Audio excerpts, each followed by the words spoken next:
Social media पर जैन समाज के सबसे लोकप्रिय जैन न्यूज चैनल महालक्ष्मी की ओर से आप सभी को सादर जय जिनेंद्र। घड़ी जब बजाती है 8 तो आ जाते हैं आपके पास, सुबह हो या शाम आते हैं लगातार आपके पास। पर हाँ, आज बात करते हैं कुछ थोड़ी जानकारी की।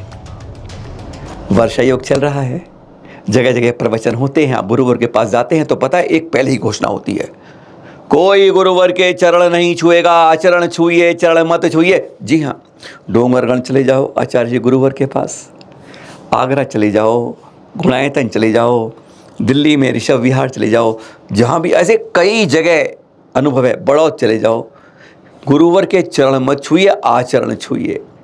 क्या चरण छूने से कुछ नहीं मिलता लाभ? मंदिर में जाते हैं, भगवान के चरण छूकर एकदम इतने शांत आनंद का अनुभूति करते हैं कि कोई सोच भी नहीं सकता। पाषाण को अगर भगवान समझ लेते हैं तो उसे वह सौभाग्य आनंद का मिलता ही है। कई जगह अभिषेक तक नहीं कर पाते, जैसे महावीर जी में देख कर, क्योंकि कहते हैं वह प्रतिमा घिस रही है, इसलिए दूर से ही दर्शन करो। अभिषेक का गंधो तक ले लो, गंधों तक लगाते हैं आनंद। गोला कोट में जाते हैं तो वहाँ पर चरण छूने के लिए आपको पहले बोली का भाग लेना पड़ता है। अगर पहली बोली लोगे आप तभी आप चरण छू पाओगे गुरु उसके अतिशयकारी आदिनाथ भगवान के। ऐसे जगह जगह है। और फिर संतों के अरे चलते फिरते तीर्थ है तो इनके चरण क्यों नहीं छुए? क्या ये आगम में कहीं लिखा है कि गुरुवर के चरण छूना गलत है? क्या गुरुवर के चरण में कुछ मिलता नहीं है?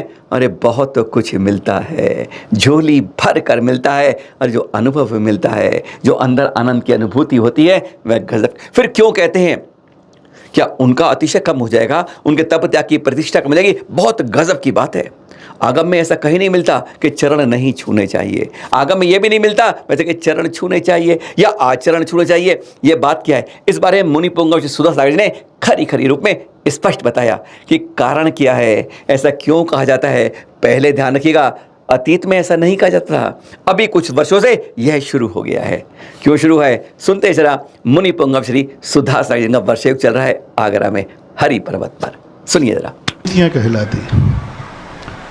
नीतियों में कभी कभी क्या होता है, जिस चीज़ को व्यक्ति अति करता है, छोटी सी क्रिया को अति कर रहा है और बड़ी क्रिया को छोड़ रहा है।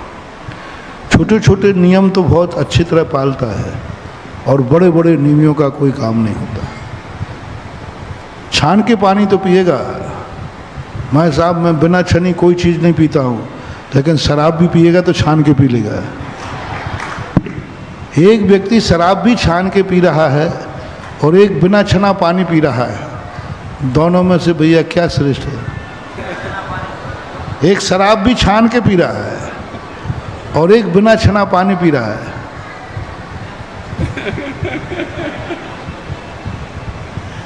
तो कई बार ऐसी स्थितियां हो जाती हैं, तब ये नीतियां आविष्कृत होती हैं कि तुम चरणों के लिए इतना छूते हो कि चाहे महाराज गिरें तो गिर जाएं। आपके चरण छूने से कई बार साधुओं को नुकसान हुआ। पूज्यवर भी एक बार गिर चुके हैं, हाथ में चोट आ गई। हम लोग कई बार गिरते गिरते बचते हैं। सीढ़ियों पे तो हम लोगों को ऐसी आफत है कि बस दांत बचे रहें, यही कृपा है। कुछ भी दया कुछ भी नहीं, इतने अंधे हो जाते हैं कि महाराज गिरेंगे। तेज हम लोग चलते हैं तो लोग इतने ज़ोर से हाथ पकड़ते हैं कि गिरने की धुमा।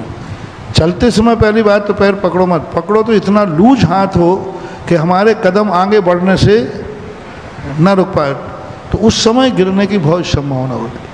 तो सब लोग सोचते हैं कि महाराज के चरण छूने से हमारा कल्याण हो जाएगा।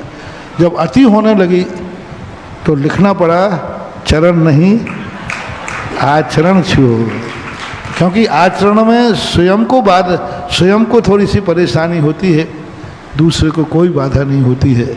चरण छूने से तुम्हारा भली थोड़ी बहुत लाभ मिलता हो, लेकिन साधु को नुकसान कितना है ये भी सोचना चाहिए।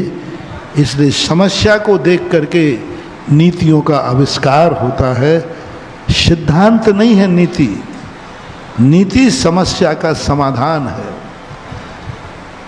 चरण छूने के लिए निषेध नहीं है सिद्धांत का, लेकिन नीति कहती है। नीति में उसको ध्यान रखा जाता है, तात्कालिक क्या समस्या है, नीति उसका समाधान कर लेगी। नीति सिद्धांत नहीं होती, सिद्धांत अलग है, नीति अलग है।